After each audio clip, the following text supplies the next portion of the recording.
वती त मैं कमरो रहण जे लाइ झंग में रही रही जंगली जानवर थी वियो आहियां।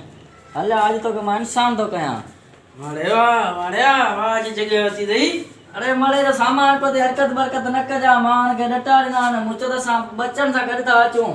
असां नंढो हिकिड़ो हरकत न कंदो बाक़ी तूं मां शादीशुदा अची पुछे न चवनि मां असां शादीशुदा वञनि हुनखे चवनि मां छड़वां त पोइ लाहे वठई मोचड़ो। अरे निभागा साईं शादी करण थी कूड़ की गलाए छड़ी। कूड़ गला जाम से गलाणो पवंदी कूड़ जे रहणो थई त कमरे में न त पोइ वाली हालत जंग वसायूं। अरे ॿुध त सही मड़ो न चवे कंहिं ॾींहुं माई किथे आहे त पोइ का छा जवाब ॾींदासीं। जवाब माइटे कावड़जी वई आहे। अरे माइटे कावड़ जी पई आहे मायूं असां मिलन कोन पर कावड़े माइटनि ते बि पुॼी वयूं ख़ैर सां हन। वाह जो कम थो करी वाह जो जॻह वती अथई। अरे चुप कर घरी कर हालत आराम कयूं। ॾिसां त सही कमरो बणा।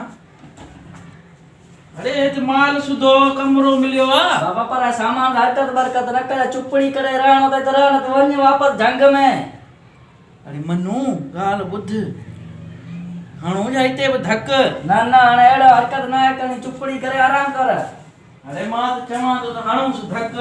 अब्बा वाड़ी लालच हाणे न कर। हलड़े मनु केॾो सामान आहे हेॾो जो सामान न असांखे मिले असां त लखपति थी वेंदासीं। छॾ बाबा असांखे हाणे लखपति का कखपति भलाऊं असांखे लखपति न आहे थियणो।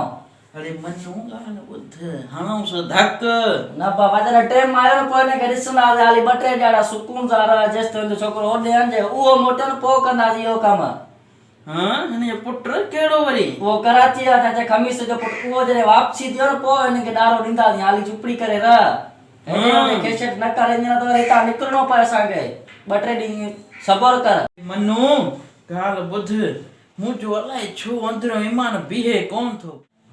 चवंदा न आहिनि इंतज़ार मिनल मौत सम्झ ॻाल्हि खे इंतज़ार कंदासीं त मौत अची वेंदो।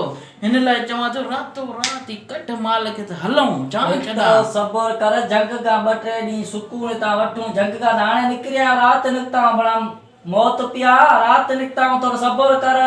चाचे खमीस जो पुट जेसिताईं कराची आहे न जेसिताईं हिते ई रहणो आहे असांखे जे उहो मोटियो न ख़बर पई पोइ खणी हलंदासीं अलाह जी महिरबानी आहे सभु तिरकड़ा सांभड़ थोरो इंतज़ार कर शल न का शइ ॾिसी हुन त तिरकी थो पई 2-3 ॾींहं सबर कर। चाचे खमीस जो पुटु अञा कराची में रहियो पियो आहे उहो जॾहिं आयो न पोइ रातो आहे सामान खणी हलिया हलंदी कहिड़ी तुंहिंजे मुंहिंजे अॻियां देरि लॻंदी।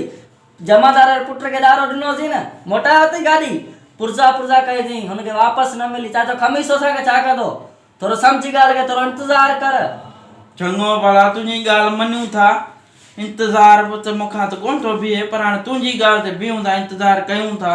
इंतज़ार सही त इंतज़ार ॿुध असां जंगली असांखे जेॾी महिल जंग जो ख़्यालु थींदो मां हलियो वेंदुमि जंग ते ॻाल्हि थी सिधी जंग जे ख़्याल सां।